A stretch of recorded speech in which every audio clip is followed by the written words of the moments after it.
They call her the abandoned wife.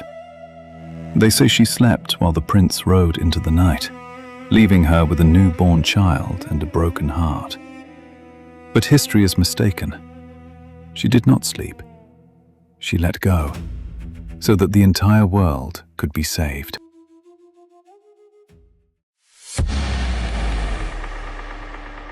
The Eons-Old Vow at Paduma city. Our story does not begin in the grand chambers of Kapilavastu, but 4 incalculable eons ago, in the luminous city of Paduma. Thousands had gathered to catch a glimpse of Buddha Dīpaṅkara. Among them stood Sumita, a young Brahmin maiden holding 8 blue lotus flowers blooming with rare purity. Through the moving crowd, she saw him, Sumita, an ascetic whose eyes burned with cosmic purpose.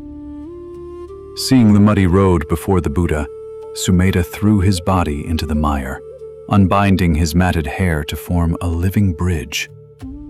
In that moment, Sumita's heart resonated with a profound spiritual devotion. She pressed through the throng and placed 5 of her lotus blossoms into Sumita's hands.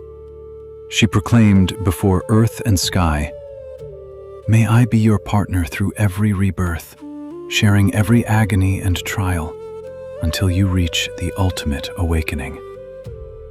Buddha Dīpaṅkara smiled and uttered the holy prophecy. From that instant, their destinies were woven together across infinite lifetimes.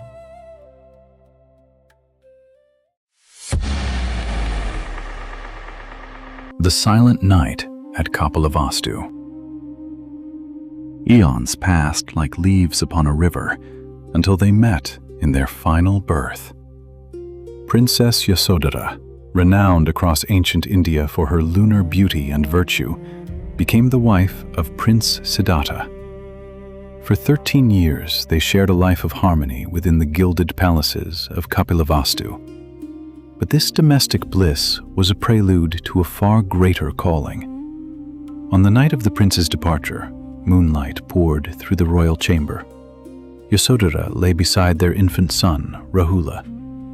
Modern accounts often portray her as sleeping unaware, yet canonical texts suggest a wordless, profound comprehension. She did not cry out.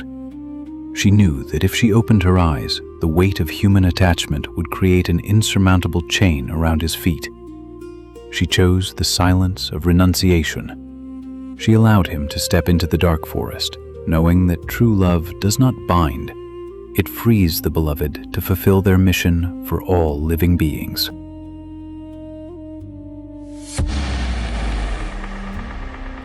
Six years of parallel asceticism. While Siddhartha entered the forests of Uruvela to push his body to the limits of human endurance, Yasodhara turned the palace into a place of practice.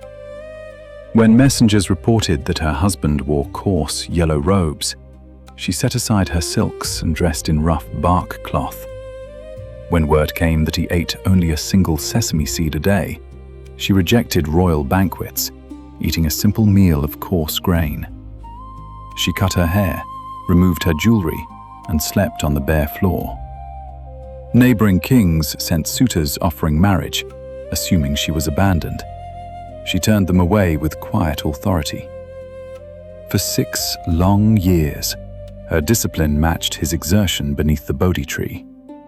It was an unseen, powerful partnership, the quiet dedication of a true companion.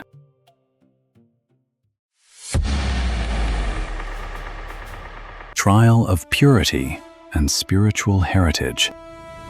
Tension arose in Kapilavastu when Rāhula was born, 6 years after the prince's departure, a delayed gestation recorded in canonical texts as the result of long karmic causes. Court whispers challenged Yasodhara's honor. To protect her son and prove her purity, Yasodhara took Rāhula to the royal lotus pool before the assembly. Holding a heavy stone, she declared, "If this child was conceived in purity, and if his father is indeed the awakened one, let this stone float upon the water." She cast the stone into the pool. Before the crowd, the heavy stone floated upon the surface like a lotus leaf. The court fell to their knees in awe. When the Buddha returned to Kapilavastu, Yasodhara did not demand personal affection. She brought 7-year-old Rāhula to the window and pointed to the serene figure walking with an alms bowl. "That is your father. Go and ask him for your inheritance." When Rāhula asked for his legacy, the Buddha offered no worldly wealth. He turned to Venerable Sariputta and said, "Ordain him." He gave Rāhula the alms bowl and the path to liberation. Watching her son enter the Sangha, Yasodhara felt the bittersweet sorrow of a mother. Yet she knew her domestic duty was complete. Her own journey to full liberation had begun.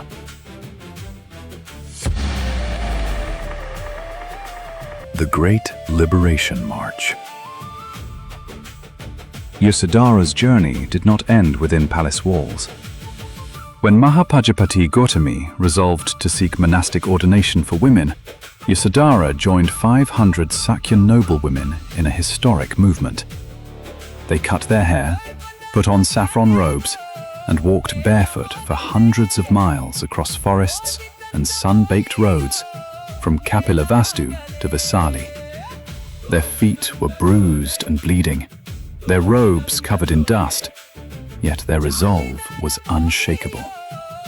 Their perseverance helped establish full monastic ordination for women. Yasodhara received her vows, taking the monastic name Bhaddakaccānā Therī. Through dedicated insight meditation, she penetrated the Four Noble Truths and attained full arahantship, complete spiritual liberation. The Buddha declared Arahant Bhaddakaccānā foremost among all nuns in the mastery of great psychic powers. She was no longer defined by her past royal titles. She stood as an independent, fully awakened master.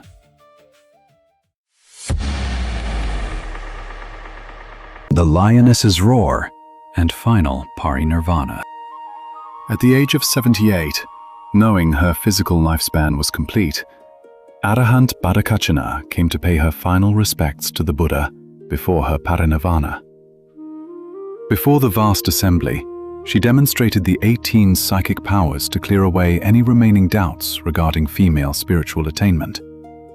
Her body rose into the air, radiating pure flame above while streams of cool water cascaded below.